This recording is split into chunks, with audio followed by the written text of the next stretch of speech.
The sound of gravel crunching under tires broke the quiet morning. Ethan stepped out of his cabin with a coffee in hand, ready to enjoy the calm of the lake. But instead of birdsong, he was greeted by flashing lights mounted not on official police cruisers, but on SUVs plastered with decals that read HOA enforcement. Four men in uniforms stepped out, their badges looking cheap, their belts carrying batons, and their voices booming with authority they didn't truly hold. "You're trespassing," one barked. "This property is under HOA jurisdiction. You need to come with us." Ethan studied them silently. Most people would panic at the sight of uniforms and lights. But Ethan wasn't most people. Beneath his calm exterior was training, years of it. What these men didn't know was that Ethan was a special agent with the FBI, recently transferred to the very city where this HOA had been throwing its weight around. He had come here to lay low, to rest in his late father's cabin by the water. But in less than a week, trouble had come knocking. Karen, the self-proclaimed HOA president, appeared moments later. Dressed in crisp white, clipboard in hand, she smirked as if she owned the entire lakeshore. "Remove him," she ordered. "People like him think they can ignore rules. Not in my neighborhood." The fake officers tightened their grip on their batons. Ethan set his coffee down on the railing, his expression unreadable. "Do you know what you're doing?" he asked softly. They laughed, mistaking his calm for fear. They had no idea that the man they were threatening had the power to dismantle their entire operation in a single phone call. The confrontation escalated quickly. One of the fake officers stepped forward, snapping handcuffs open with a loud click. "Hands behind your back," he demanded. Ethan tilted his head slightly, studying the cheap metal cuffs, knockoffs, not standard issue. His silence made Karen impatient. "Don't just stand there," she hissed. "Arrest him already." As the cuffs touched his wrists, Ethan's voice cut through the air. Calm, deliberate, commanding. "You're making a serious mistake." The man hesitated, unnerved by the authority in Ethan's tone. Karen, however, barked louder. "Do it. He doesn't belong here. He'll learn who's in charge." Neighbors peeked from behind curtains, watching the strange spectacle. To them, it looked like a man being taken down by police. But Ethan's eyes scanned everything: their fake badges, the unregistered plates on their vehicles, the nervous way one of them avoided eye contact. This wasn't just petty HOA overreach. This was an organized scam, a group pretending to be law enforcement to control the neighborhood. Ethan allowed the cuffs to tighten around his wrists. He didn't resist, didn't fight. Instead, he smiled faintly. "If you're going to impersonate federal authority," he said evenly, "you might want to check who you're putting those cuffs on." Karen froze, confused. The men laughed, brushing it off. But Ethan's calmness wasn't fear. It was a warning. Inside his jacket, hidden from their view, his real badge rested in a leather wallet. A badge that, once revealed, would turn this entire game upside down. They shoved Ethan toward their SUV, but even as they did, unease spread among them. Something about him felt off, too composed, too steady. Karen strutted behind, shouting loud enough for neighbors to hear. "This is what happens when you don't respect our rules. The HOA enforces law and order here." Her words echoed across the lake. Ethan sat in the back seat as the door slammed shut. He noticed wires loosely taped to the dashboard, fake radios, and decals peeling at the edges.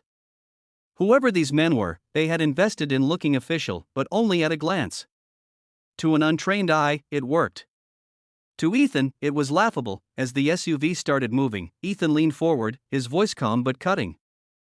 "Do you know the penalty for impersonating law enforcement?" 15 years in federal prison. The driver stiffened. Karen, sitting smugly in the passenger seat, turned back with a mocking grin. "You're bluffing. You're just some squatter in a cabin that doesn't belong here." Ethan's smile deepened. Slowly, he maneuvered his cuffed hands from behind his back to the front, a move that required skill and practice. The men stared, startled. "What are you?" one of them whispered. Ethan leaned back casually. "Let's just say, I enforce laws too. But unlike you, mine are real. The SUV went silent. Karen's grin faltered. For the first time, she realized she had no idea who she was dealing with. By the time they reached the HOA office, a converted clubhouse with cameras and gates, Karen's confidence had begun to crack. Still, she held her head high, declaring to everyone nearby, "We caught him trespassing. He's finished." But Ethan walked in calmly, cuffs still on, as if he were a guest rather than a prisoner. Inside, the HOA office was more sinister than expected. Filing cabinets stuffed with paperwork, walls lined with photos of residents' homes, and binders labeled with words like violations and collections. Ethan scanned quickly, his trained eyes noting patterns. This wasn't neighborhood organization. It was extortion. Fines, false violations, threats. The HOA wasn't enforcing rules. It was milking families for money under the guise of authority. Karen slammed her clipboard on the desk. "You'll regret ever stepping foot here," she spat. "This is my community. No one disrespects me." Her voice shook with anger, but beneath it, Ethan heard something else: fear. One of the fake officers tried to tighten Ethan's cuffs again, but Ethan moved swiftly, breaking free with practiced ease. Gasps filled the room. Ethan reached into his jacket, pulled out his leather wallet, and flipped it open. The golden emblem gleamed under the fluorescent lights. "Federal Bureau of Investigation," he said firmly. "And you are all under investigation." The room fell silent. Karen's face went pale. Her power crumbling in seconds. The men in uniform shifted uneasily, realizing the game was over. But Ethan wasn't done, not yet. The next hours unraveled like a movie. Ethan placed calls with his hidden radio, his voice steady, his words clipped with authority. Within minutes, real law enforcement vehicles began to surround the clubhouse.